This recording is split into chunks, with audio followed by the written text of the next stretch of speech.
Yeah, the stats tell us one thing, but you had to watch the games.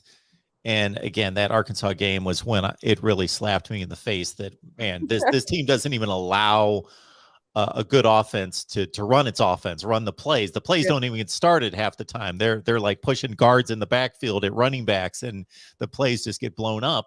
And then just to make the score and yardage comparisons, when you see a team like Arkansas, Tennessee, who have really productive offenses, are tearing it up against other pretty good defenses, and then they just get, the Tennessee scores early and then nothing after that. It's just it was phenomenal. So spinning this ahead to 22, the two monsters up front, Jordan Davis, that gained that star tag. And unfortunately, when you've got the national, whether other opposing fan bases or just national media looking at it, they're not going to talk about 15 guys. They're going to lock in on like one guy or two guys. And so Jordan Davis was that guy out of the gate. But Devontae Wyatt, he impressed me just as much. He was a monster, especially late in the season. But they lose those two guys that, it all starts along the defensive front and in the middle if you want to have a dominant defense. So where do we start there?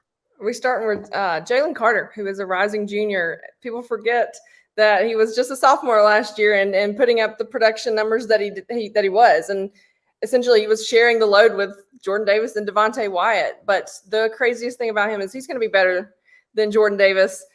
He's going to probably end up being one of the best defensive linemen to ever come out of the University of Georgia because of his sheer athletic ability, his speed, his intelligence that he just has when he's on the football field, and he's a natural-born leader as well.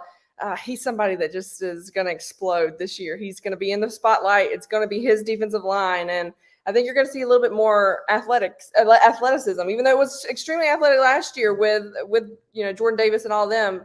Jalen Carter brings something else. He has the ability to really kind of use whatever move he needs to get past the offensive line, and he's somebody that just is going to have a big year. And while I don't think he'll be somebody that comes back for a fourth season, and that's really early to predict now, but he's going to have it's just going to be a breakout season after seeing him already do it 2 seasons in a row. Everybody is just pins and needles ready for him. As long as he stays healthy, he's going to be really, really fun to watch. Another guy from the defensive line that I would like to see kind of step up in that role is Trammell Walthour. And then there's Zion Logue and Warren Brinson. I know I said one person, but those are 3 guys that have been around. Walthour is a redshirt senior, Zion Logue is a redshirt junior, and then Warren Brinson is a junior. So those are 3 guys that have been around the program for the last couple of seasons and just really have been more in the cleanup duty.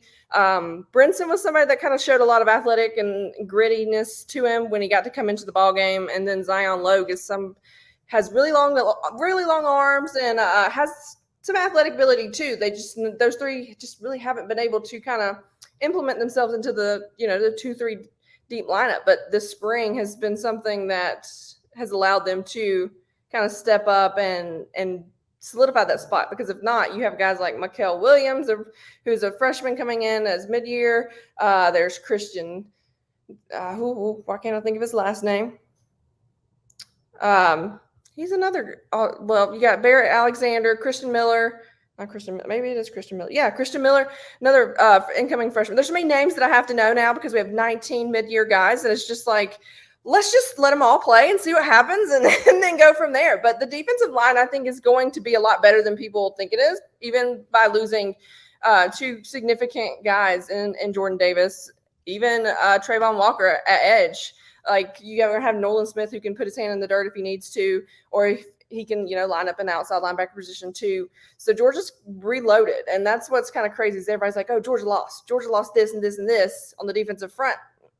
No, you got 2 or 3 deep up there that can really have the opportunity to step up and do something this season. But Jalen Carter, that's going to be somebody that's not many teams are going to be able to stop or do much with, because he's going to cause that much havoc. I think he had like 27 or 30 quarterback pressures last year, give or take. He was right behind Trayvon Walker in terms of leading the team in that area. And to me, a lot of people think about sacks and other things, but I think that the quarterback pressure is something that Kirby Smart and the defensive side of the ball really hone in on, because that's causing the quarterback to make mistakes. That's causing him to get out of his rhythm and everything else, which ends up allowing the linebackers or whoever long enough to make a play, or whatever needs to happen. And so that's something that I started really keeping up with last year, was quarterback pressures, and Jalen Carter was a machine there.